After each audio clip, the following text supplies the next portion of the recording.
We're going to talk about biodiversity, species loss, and bioengineering. So far in the course, we've mostly been motivated not just by learning about living matter and bioengineering, but the applications and primarily people health or medicine. Truly a profound area that motivates bioengineering, learning, and practice.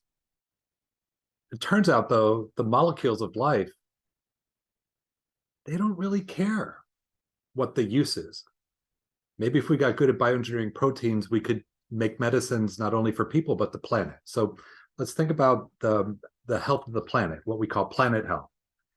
And one, as we'll learn, dimension of planet health is how is the rest of life on Earth beyond Homo sapiens doing? So that's what this set of slides is about. Let's get going. For example, here's a creature commonly known as the horseshoe crab. You can find these in the Atlantic Ocean, parts of the Pacific Ocean, elsewhere on Earth. This species is thought to not have changed very much for almost 500 million years. It's, quote, older than the dinosaurs, and shows up on the beaches every now and then. Such an interesting creature. In nature, living things are related to one another, the web of life. And so here we see a horseshoe crab in relation to the red knots, a bird that migrates. If you look at the world map down below in the bottom right, this bird is migrating, and oftentimes it'll stop and feed on what's available, including things related to the horseshoe crab. So that's a relationship between species. Let's ask a more personal question.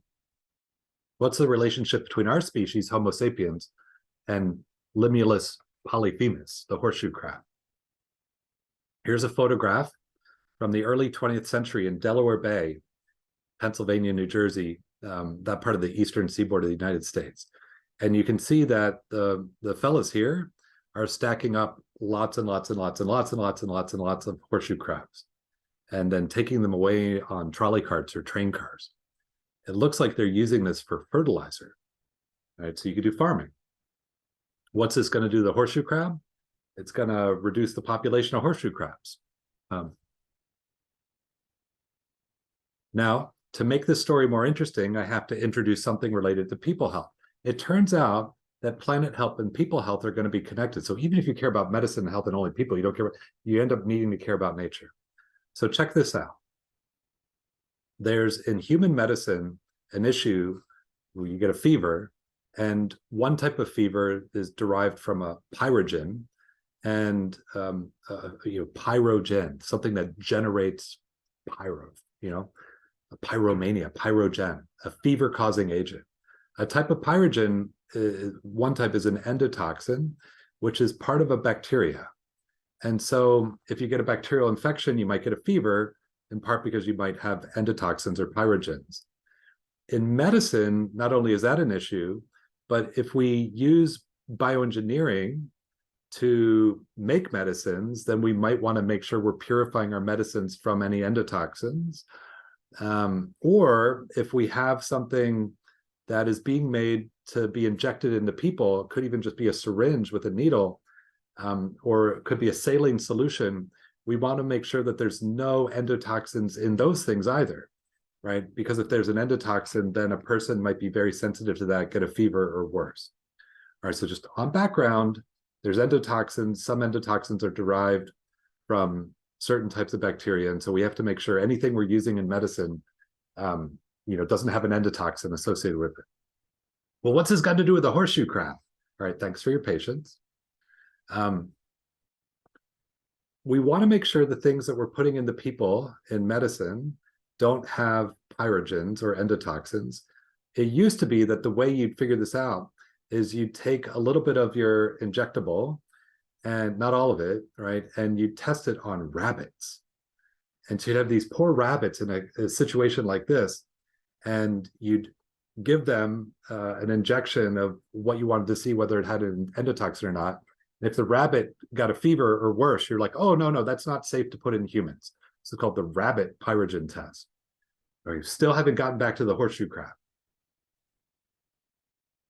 Well, this fella, Jack Levin, in the 1960s, was studying the blood of horseshoe crabs And horseshoe crabs, they have to worry about infections too. And so it turns out they don't have a human immune system. They have their own sort of way of dealing with microbial infections, obviously, and it has to do with something in their blood. And within their blood, they have the capacity to aggregate or coagulate around anything that might be a bacteria or related to bacteria, like an endotoxin. And Jack and colleagues figured out that if you extracted this factor found in horseshoe crab blood, instead of taking a sample of your vaccine or saline solution and injecting it into rabbits, you could just mix it up with this horseshoe crab blood extract and see whether or not you got this coagulation or observable property. And so this becomes known as the limulus test. Limulus for the horseshoe crab, and a test, a way of in determining whether or not IV fluids or pacemakers or injectable drugs have endotoxins in them. All right, so anything going into a human patient needs to be tested to make sure it doesn't have endotoxins, and we're going to use horseshoe crab blood to do this test, the limulus test. Well, where's the horseshoe crab blood come from? Remember that photograph of fertilizers? It's coming from the horseshoe crabs. And so, for example, there are harvesting facilities.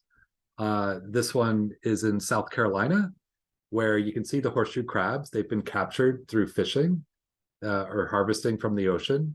And some of their blood is being removed. Their blood's blue again. I guess blood that's red has iron in it, but blue is going to have copper in it. That's pretty cool. And the horseshoe crabs are still alive. They have some of their blood drained. It's collected in these bottles, and you just see the statistics. 500,000 animals collected a year. Don't take all their blood because they die. Take a third to a half. This blood is worth $60,000 a gallon, like 10,000 times more valuable than milk. And how would you do if somebody took a third of your blood, or you lost a third of your blood? You might die, right? And so not all the animals survive this process. There's a significant mortality rate.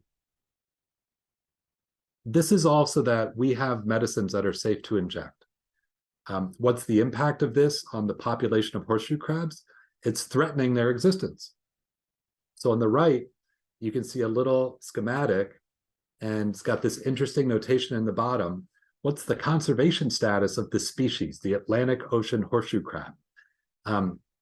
The further to the right on the scale it is, the less worried we are about this organism going extinct. All the way to the left, the organism is extinct. What does extinct mean? It's not found alive on planet Earth anymore. Like the passenger pigeon went extinct, the dodo went extinct, the dinosaurs went extinct. That's what's on the left. And so anything moving towards the left is at risk of being increasingly threatened, vulnerable, becoming extinct. And so this one looks like it's not too bad, but it's threatened, right? And it's, the more we're using medicines, the more we're going to have to collect horseshoe crabs to get their blood. And so it's probably trending to the left. Here's another way of looking at that, conservation status, right? So if we just go back to the horseshoe crab again, it's VU, or vulnerable, right? And so, it's like heading towards extinction. I'm using the example of the horseshoe crabs. It's just so amazing, but obviously there's many species on the planet, and our relationship, Homo sapiens relationship with the rest of life, is just increasingly depleting natural stocks or changing what's going on. And so there's significant threats to natural biodiversity or straight up extinction induced by human beings. We'll have more to say about that in a minute. One of the places you can learn about this is an organization. When I started out bioengineering, I didn't know about this organization. It had been around. I just never heard about it because as a bioengineer, I only knew about people health and the National Institutes of Health and going to the doctor and trying to help medicine be better. But there's a whole other set of things going on related to planet health. And one of the groups that works on this quite a lot is called the IUCN, or the International Union for the Conservation of Nature. And if you go to their website, they maintain something called the Red List. The Red List is basically the endangered species list for not just the United States, but for Earth, right? And so I encourage you to go to this and take a look and like see which ones you like and what's going on with it. They represent that almost 40,000 species are threatened with extinction. And you can see how it's distributed. We haven't seen all the species. So there's more species threatened with extinction. These are just the ones we know about. The IUCN is a very interesting organization, it turns out. They're 70 some years old. They're based in Switzerland. They have 1,400 members, 1,400 members. But the members aren't people. The members are organizations. So they're an organization of organizations. So a nation could be a member of the IUCN, or a civil society organization, not-for-profit, could be a member of the IUCN. What's also very interesting is the IUCN maintains a permanent observer status with the United Nations in New York. So you think about like who's representing what country in the United Nations, and then suddenly the IUCN shows up and is like, we're representing nature, right? Isn't that, it's like such an interesting organization. I was able to travel to Switzerland, go east of Geneva on the train, and visit their headquarters in a town called Gland. And within their headquarters, you can see their library. And although their red list of endangered species is on the internet now, if you actually visit, the red list historically was kept track of on a card catalog, like those old library card catalog things. And I have to share with you how it felt when I pulled out the drawer and would start to thumb through the catalog of species and how the species were doing. And it had been typed out on a manual typewriter, species name found in this part of the world, and it's endangered, or then endangered got crossed out and somebody typed extinct.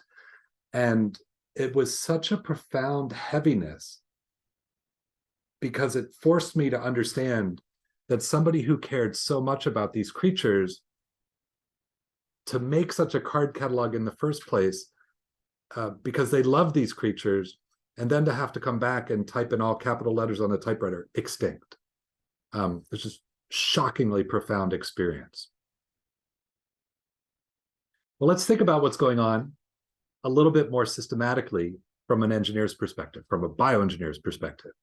So here's a representation of the population of Homo sapiens on Earth. By the way, this slide, which I'm borrowing, from a corporation, says population of the Earth. We Homo sapiens love Homo sapiens so much that we don't even bother to say like population of humans on the Earth. It's just population of the Earth.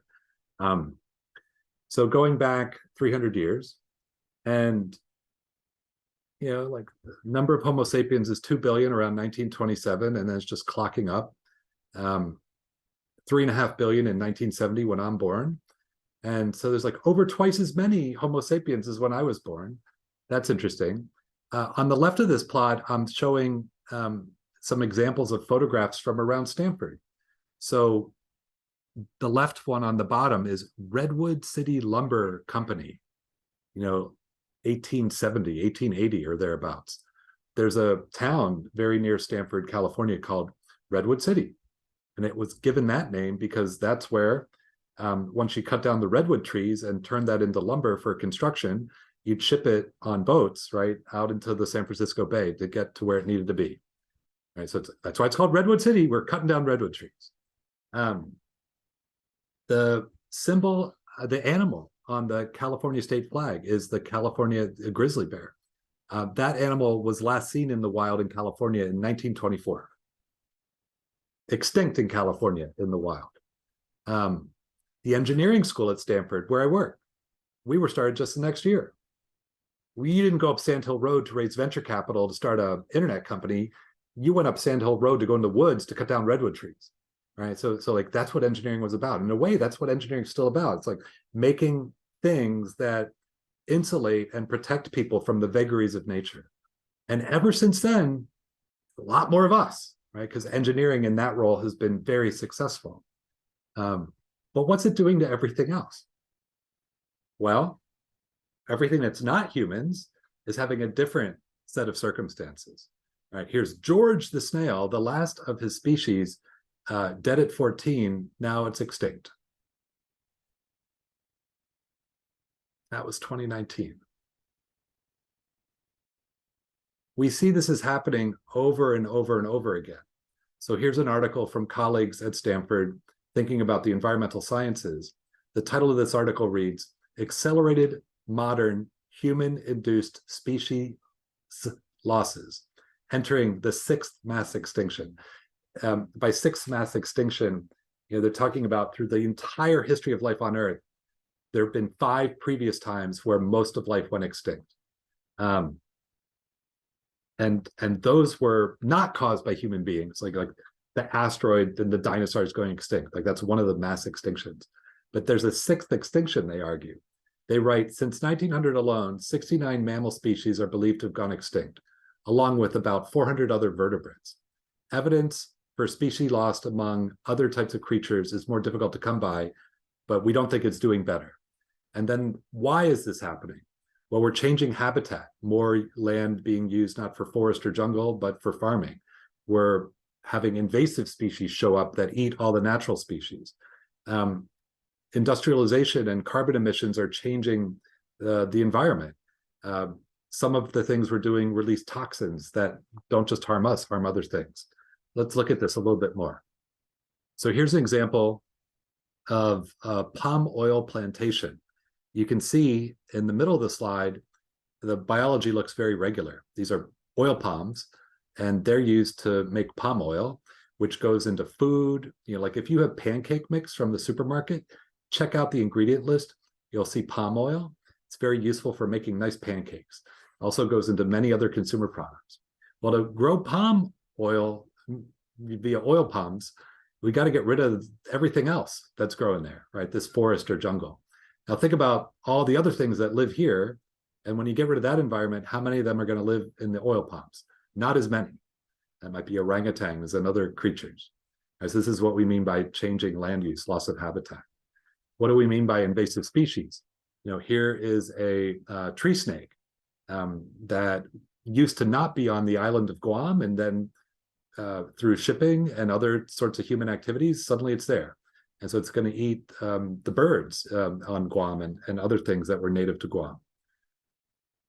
If we think about carbon emissions and industrialization, that leads us to changes in the acidification of the ocean. That causes bleaching of coral systems. Right? Over 90% of the Great Barrier Reef in Australia is suffering from bleaching, says this story. More abstractly, we can quantify this. And remember, I was saying the human population doubled between 1970 and today, approximately. It's more than doubled now, 3.5 to 8 billion. Here's one index of natural biodiversity, all the other human things, and it's gone from a value, scaled value of 1 to about half. So stated differently, over my lifetime, the population of Homo sapiens has doubled, and the biodiversity of everything else has gone down by half. And there's definitely correlation, but from the preceding slides, we can see there's some causation as well. And wait, it's getting worse. For example, if you have a coronavirus pandemic that shuts down tourism, then maybe people who don't have other ways of earning a livelihood have to kill the things that the tourists would come, but there's no tourists coming because they're on lockdown. So let's just kill the endangered animals to get their rhino horns. Right. Let's just pause. What do you think? Should bioengineers care about natural biodiversity? Should bioengineers care about planet health? Well, hopefully you already have some examples. If we didn't have horseshoe crabs, we wouldn't be able to test for endotoxins without hurting rabbits. So it'd be good to keep the horseshoe crabs around, right? But is that the only reason? Are there other reasons?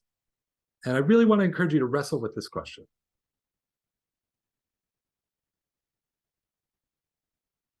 One of my answers is every natural creature, every lineage on Earth, every beautiful thing that predates us and exists, it's made of molecules. And molecules are gizmos. And maybe some of those gizmos are useful for bioengineering. Now that's a utility-based argument. I could give you a moral argument, but just like any bioengineer who actually wants to build with biology, who doesn't understand that each natural creature is a treasure trove, a library of useful molecules that who knows what they do. We know some of what they do, but they could do many more. It's like a Lego kit we haven't fully understood yet. Any bioengineer who like wants to build with biology, well, you just have to be crazy not to want to keep things from going extinct, because it's where we're going to get all our gizmos. That's my utility argument. I'm very happy to make a moral argument, just like natural biodiversity is good, species are good in and of themselves. But let me give you an example of utility different from the limulus pyrogen test. This is a, quote, antifreeze protein. Now, they've been renamed. I think they're called ice structuring proteins now. But this is a protein isolated from the cold water ocean pout that is capable of modifying how water freezes. And what's very interesting about this protein is it allows these ocean pout creatures to exist in waters that are colder than freezing, like antifreeze. But it's not antifreeze that kills you, a poison. It's a protein-based antifreeze. It's an ice structuring protein. What's this good for? Ice cream. If you want to have really smooth ice cream, you got to use a lot of fat. Like you leave your ice cream in the freezer, and the freezer get freezer burn over time, right? As the freezer is modulating its temperature a little bit to keep frost from forming. And that freeze thawing, has these ice crystals growing. And so, the best way to avoid that historically is just have really fatty ice cream, right? Because that fat will keep the ice crystals from growing. That's good ice cream, but it's bad for you if you have heart disease or problems with cholesterol in your blood, perhaps. What if we could take, instead of adding more fat to the ice cream, just add in some of this fish protein by doing some bioengineering and making lots of that protein in a fermenter, purifying it, adding it to the ice cream. And now we have low-fat ice cream that doesn't grow ice crystals in your freezer. No freezer burn. All right, like who knew? Better ice cream? You're welcome, says the ocean pout. Isn't that amazing? Every natural living creature is full of molecules, some of which we know what they do. And the more we know about what they do, the more we can use them to do other things that can be useful too. Again, I don't want to make the argument in favor of bioengineers caring for natural biodiversity only on the basis of utility. I think there's other ways of making this argument too. And so in general, let's think about how bioengineers make decisions, whether it's for biodiversity, biosafety, biosecurity. We'll get to those things later in the course. But like generally, bioengineers are always confronting decisions whether this is the right thing to be doing or the wrong thing to be doing. And you're encountering that decision all the time in your life already. And underlying how you make these decisions is an idea, the moral compass, right? And so I'd encourage you to reflect a little bit about, like, how do I decide whether or not something's the right thing to do or the wrong thing to do? We weren't expecting to get that question in bioengineering, but of course it's here because biology matters so much. Anybody interacting with biology as an engineer is going to encounter these types of questions all the time. You need a moral compass, in other words, to be a good bioengineer. Let's look at some more examples of what's going on. This one I find incredible. This returns to the passing comment I made about snakes as an invasive species in Guam. The brown tree snake has plagued Guam for years, destroying native wildlife, eating birds' eggs, biting residents, and knocking out electricity. Unlike many snakes, brown tree snakes eat prey they did not kill themselves and are vulnerable to acetaminophen. Taking advantage of these two weaknesses, scientists decided to airdrop dead mice laced with acetaminophen and attach them to streamers in areas near Guam's sprawling Andersen Air Force Base. The dead mice will be dropped by hand, one by one, from helicopters. Mice with streamers will be caught in the branches and the forest foliage where the snakes live and feed. So I'm not sure if you caught all that. There's an invasive snake in Guam. It's preying on the natural species and the trees. And so we're going to try and get rid of this by having dead mouse paratroopers that have, I think, Tylenol tablets associated with them. So the snakes are going to eat the dead mice and then bleed out, basically, if I understand what's going on. And we've got this dead mouse with Tylenol tablets or acetaminophen taped to a streamer such that it gets caught in the branches so the snakes will eat it. What an incredible story. What an interesting way of trying to remove an invasive species. Is it going to work? Might help a little bit. I don't think it'll solve the problem completely. But hopefully it's like, could we do better? Do bioengineers have other tools we might imagine that could help with invasive species? Right. Here's another example. And this video can be a little bit disturbing. So take care. In this example, house mice introduced. We've got an invasive species, which is a mouse on islands where native birds are being born. Albatross, the big wingspan bird that glides long distances, soars long distances across the ocean. And the invasive mice are starving and hungry, so they're just going to eat the young albatross alive in the nest. Like, imagine being eaten alive by a mouse. Where did the mice come from? The mice weren't normally on the islands. They got there by swimming from another island, or more likely on a ship that landed or something like that. So how could we ever solve that problem? It turns out there's a very compelling organization, islandconservation.org, it's a charity. Entire mission is preventing extinction by removing invasive species from islands. And so I'd encourage you to think about, well, how could they go about this? How could you get mice that weren't normally on islands and are eating all the interesting reptiles and birds, eggs and young creatures, causing them to go extinct? How could you get rid of the rats and the mice that shouldn't be there? Well, you could use toxicants, put down poisons, like poisonous food, baited food, or you could put down lots of mouse traps, right? Rat traps, right? Or you could put down cats, something that a biological drug, something that eats mice and rats. Or maybe you could do some bioengineering. Maybe you could have a bioengineered mouse that if you introduce your bioengineered mouse onto the island, it would breed with the other mice and cause all the mice to go extinct. All right. So we've got options. And then I just want to jump down to this row here.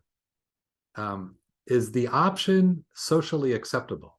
Is putting down poison food on an island socially acceptable? No, it's controversial. Why? Because something besides the mice might eat it and be hurt.